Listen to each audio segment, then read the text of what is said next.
Hello, my name is Ray, and I'm a librarian with the Volusia County Public Library.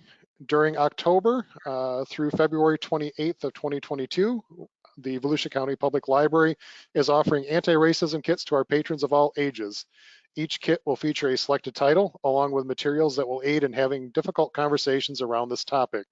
Funding for this program was provided through a grant with the Florida Humanities with funds from the National Endowment for the Humanities.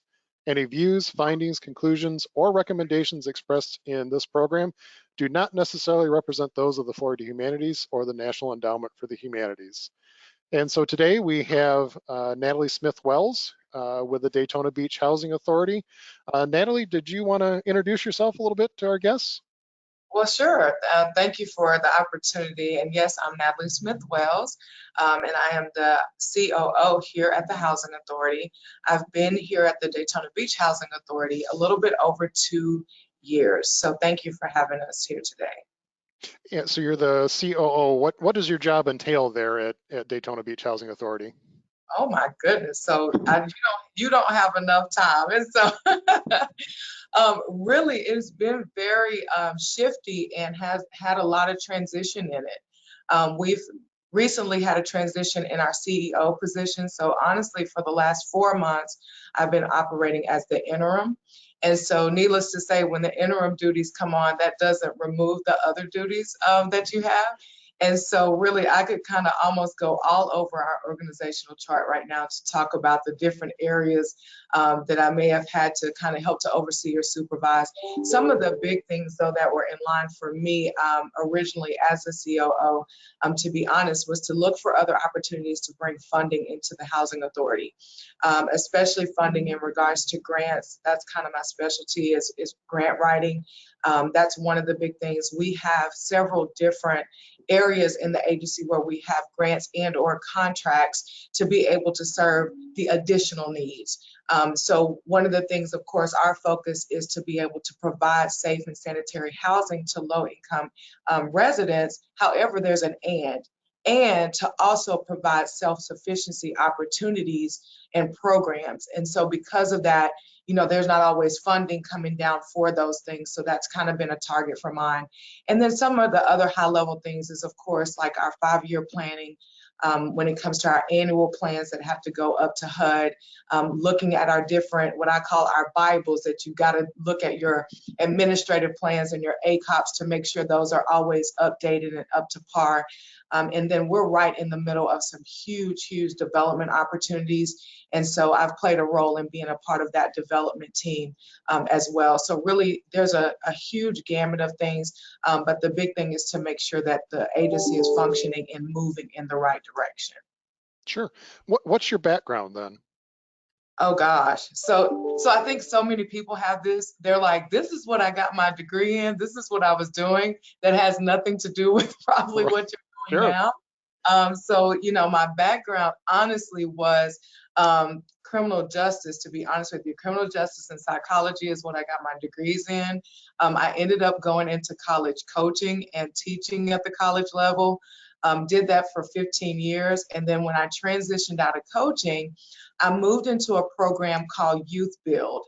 And it happened to be at the time that the housing authority that the city I was in oversaw the Youth Build program.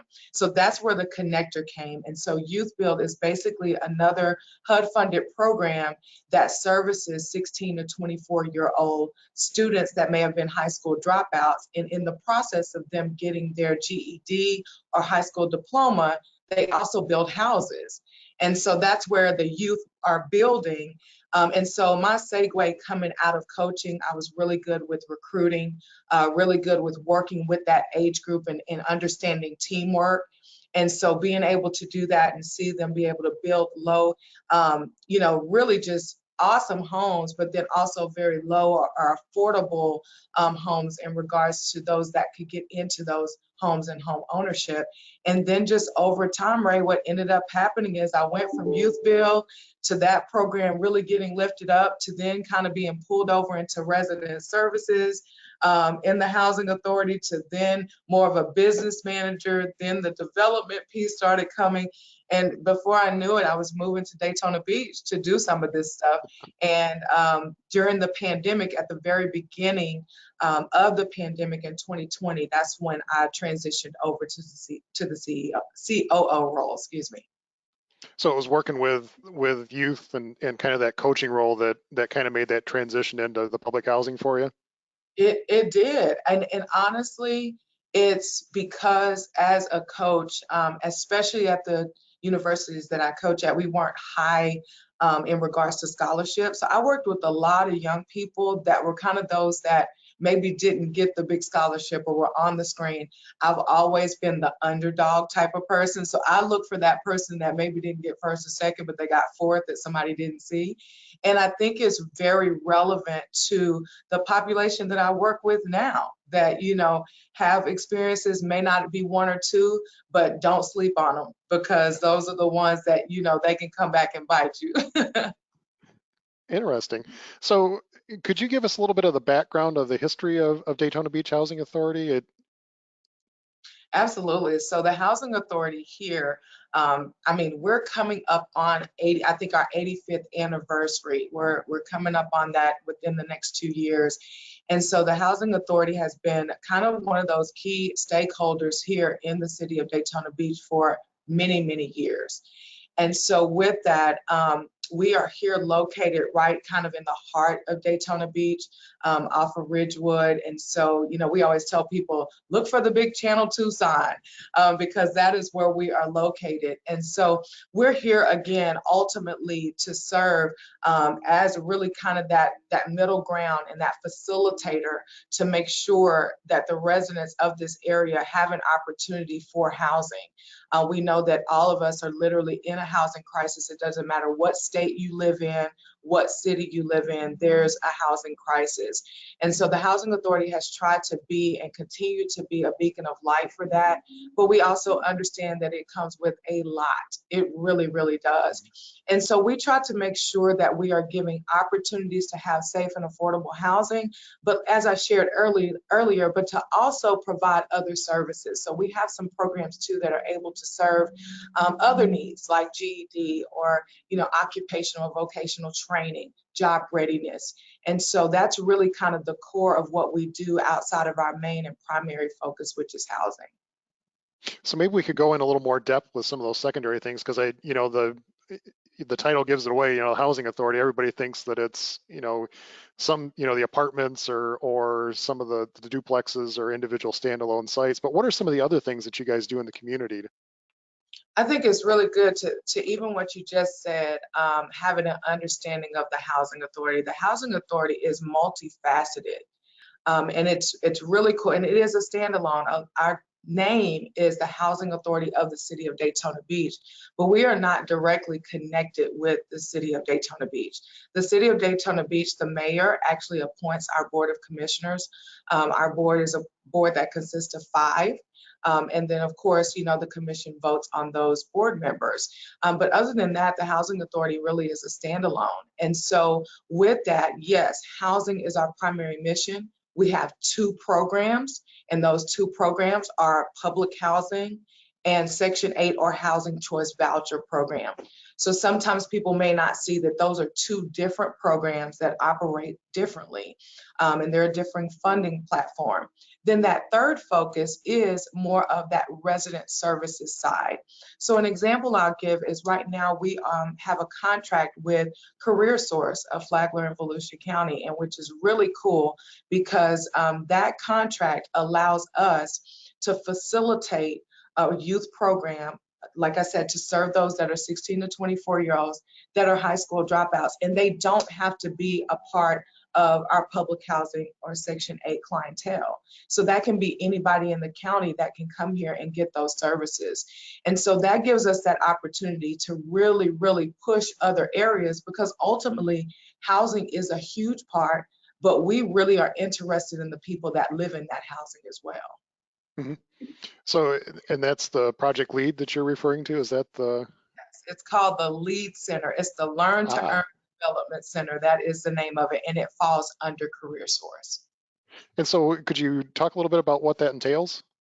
Absolutely. So again, thank you for letting me do this because this is also a shameless plug because we are looking for students to enroll right now. So basically to be eligible, you need to live in Volusia County, be age 16 to 24, and what they call it is an out of school youth. So for whatever reason that a young person may have not completed their traditional high school diploma, they can come here and do that. It's really, really exciting. And it's one of those programs that you go in and everybody learns differently. And what I love about our program is it gives students the opportunity, whether that's having to learn virtually, having one-on-one time with the GED instructor here in our center. But then also you have that second component of getting them ready to go into the workforce. So our ultimate goal is that when they leave our program, whether that's in 3, 6 months, or a year, that when they leave, they have their GED in hand, that they have certifications in their hand, that they are job ready. We give them a full portfolio that when they go on to any interview, their portfolio is full of all of the trainings and different things that they've completed. And so then we actually follow them for the next year to make sure that once they leave us, that they've been able to go either that's straight into post-secondary, whether that's they went right into the workforce development, or if they went into the military. So we follow them to see kind of what is that next step to let them know that it's not just come in and get it and go, but you're going to have people that are still pushing and really, really supporting you throughout your journey. Are there any programs that the housing authority has for homeowners or transition to being a homeowner? Really good. So our home ownership program, that really falls a lot under our Section 8 and Housing Choice Voucher program. And so yes, we do. So the home ownership program is specifically for the clients that we serve in regards to Housing Choice Voucher and or public housing. And so most recently this past year, our Board of Commissioners did pass for us to use some Hope 6 funding that we had left over from some years back to begin to help support home ownership, and we can actually give to qualified participants that are looking for homes up to $15,000 to support them in their down payment assistance. So homeowners that are on a voucher, they have an opportunity to move that voucher from renting into that going towards their mortgage. So it is a huge, huge incentive for our clients that are really putting themselves in that position. And as I keep saying, that buzzword of that self-sufficiency, to say, I've went through the credit counseling, I went through home ownership training. And honestly, the city of Daytona Beach has been exceptional with that as well, because they also have a down payment program. And so between the two of us, we can really, really help set up a client to go into a home that not only is affordable, but beautiful. Excellent. Good to know. Good to know. And so, the grant that the Volusia County Public Library received was for anti-racism, and some of the topics that we've been talking about is racial equity. And so, what ways does the Housing Authority and HUD, to a bigger degree, because that's ultimately who you guys answer to, in what ways do they work within the community to create equity within housing? That's a really big one, to be honest. I always kind of look at it like this, and this is just me speaking from my purview. I always look at it like this. On the HUD end, really, they are the regulatory body. They're kind of like giving us, here's the scope, here's the regulatory piece. These are the places you need to stay within bounds. But it's really up to the local housing authorities and other organizations and officials to make sure things are actually getting to your neighborhood, so to speak. And so with all of this, it really is, our big thing is to make sure that we are really following the guidelines of what the housing authority, number one, is for, and trying not to do a lot of mission drift, so to speak, but continuing to be a light in the sense of trying to make sure that at all times we're doing things, number one, above board, number two, making sure that we are treating people fairly across the board, because there's a lot of different things that we base, whether that's discriminatory things, that we base those things on, but we want to make sure that we're always fair when we're looking at race, color, gender, and the list goes on. And so really that's not just a HUD thing, that's all the way down to the local level, to the agency, but then just to the individual that's working with our clients face to face, because they're super important because they're a representation of all of us. One of the things I will say that I believe is positive in regards to HUD, a lot of times they do begin to put funding out there to support different initiatives that can go forth with the housing authority. So there's grants that are out there, and we do apply for those. As I said at the beginning, that's one of the things I'm always looking for. And a lot of that language really comes from, again, a very general, and then the particular city or agency has to see, how does this fit the need of what Daytona Beach area needs? And so some of that we're still having to figure out ourselves, and none of us have figured that out yet. Unfortunately, a lot of times we can be reactionary, and that's any and everybody of, this just happened, so we need to do this. So really it's about us and our stakeholders sitting down together, partners sitting down together and say, what are we seeing? What do we see coming? Being visionaries, and then beginning to get plans together. So I can't give a lot of backdrop of what all has been done here in the city because of just the length of time that I've been here. But I will say that there is opportunities to really kind of safeguard, to make sure that we are an example of what we should be in regards to making sure that we're protecting everyone and how we, put out customer service, really. Sure, sure. And we kind of talked a little bit other things. Are there other things going on within the housing authority that you wanted to share with the general public today? Oh man. Well, okay. I guess one of the highlights, and really one of the highlights, and if you talk to us here in the Housing Authority, one of our big areas that we're working in right now, again, is development. So if you have been in the Daytona Beach area, or if you ever drive down Beach Street, you can see right across, really from all the beautiful yachts that are right there off of Beach Street, that we have two of our communities, which is called Windsor and Mainly right now, that are our elderly and or disabled population that live there. They're designated as that. And they are two of the most, in my belief, one of the biggest assets of this community, because they are beautiful. If you ever go to the top floor there, you have a view that you would not, you have a view that you would not believe. It's gorgeous. And so right now we're in the midst of preparing to close on those in regards to doing what's called a RAD deal. And RAD stands for Rental Assistance Demonstration. And basically it's something that was handed down by HUD to give housing authorities an opportunity to be able to partner with developers to be able to take care of the capital needs. The capital needs across the nation in regards to public housing is, I don't even want to try to put a number on it, because any number that they publish at this time, the next moment is higher than that. And so with that, housing authorities have been faced with, what are we going to do if the need is $40 million for this property, but we're getting $900,000 a year? You're never going to catch up. And so we're excited to say that we're in the midst of being very close to closing in regards to that. Those particular properties will begin to go under redevelopment, and to where, they're going to get a major, major rehab, and it is going to be a sight to see. So the next couple of years is going to be very big for the housing authority in regards to all of the change that's going to take place, and we're really looking forward to it.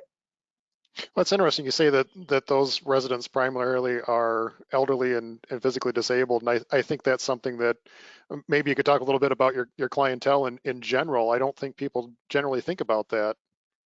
I think that it's good to know that, and as I mentioned earlier, just that everybody kind of has an understanding of those differences. So public housing, the Housing Authority currently manages 635 units. So 635 units is what we currently manage and oversee. So those are the Maley, the Windsor, Palmetto Park, Caroline Village, Walnut Oak, and also Northwood Village and Northwood 2. So even across just saying 635 units, you're talking about a couple thousand people, because there are families, living in those units. And then the second part of that is that we have 1,337 what we call housing choice vouchers that also include mainstream vouchers. And then we recently also got some what are called emergency housing vouchers that through the pandemic, those came through as well. So a lot of times some people may only see housing as what we call the sticks and bricks, that you can pull up to the building and this is public housing. Yes, that's a good way to look at it. Public housing, you can actually go see the building. You can actually go see the building, you can pull up. The Housing Choice Voucher Program is basically what it is. It's a voucher. That gives that client the opportunity to take that voucher and go find where they want to live within our jurisdiction. And so across the board, our dynamics, our demographics is, I mean, it's a wide range. Like you said, whether it's the elderly, the young, you know, the young parent, the full family. So there is no one that the housing authority does not touch. So, you know, I can go right now and know that we have a newborn that's living, you know, in one of our units. And I also know that we're getting ready in December to celebrate one of our residents that's turning 100. So, you know, there is a gamut of things. And so we're always looking for opportunities to serve our clients literally from the cradle, you know, I mean, all the Sure. way from newborn, all the way up to one of our residents about to be 100, and you can't tell her she's not 25, you know, so we're super excited about the opportunity that we get every day to serve someone, and there's a gamut of different needs. And so our clientele is literally across the board. We've got, you know, school teachers, you know, we have those that are working in hospitality. We have those that have, you know, degrees that they've had for a very long time. So, I mean, the range is just endless. Interesting.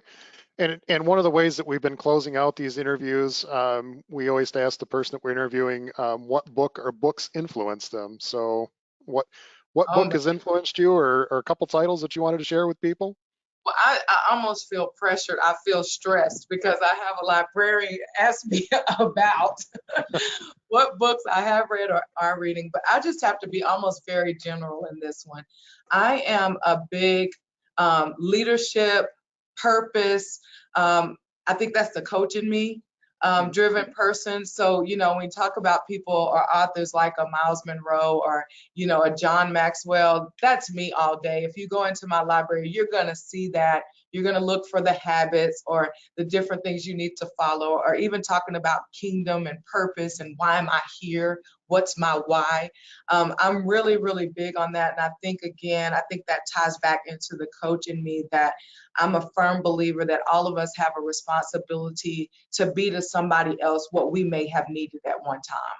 And so in whatever capacity that is, the one thing, just thinking about what was it that you needed at one time that you couldn't find, and that's really probably what you need to become for someone else.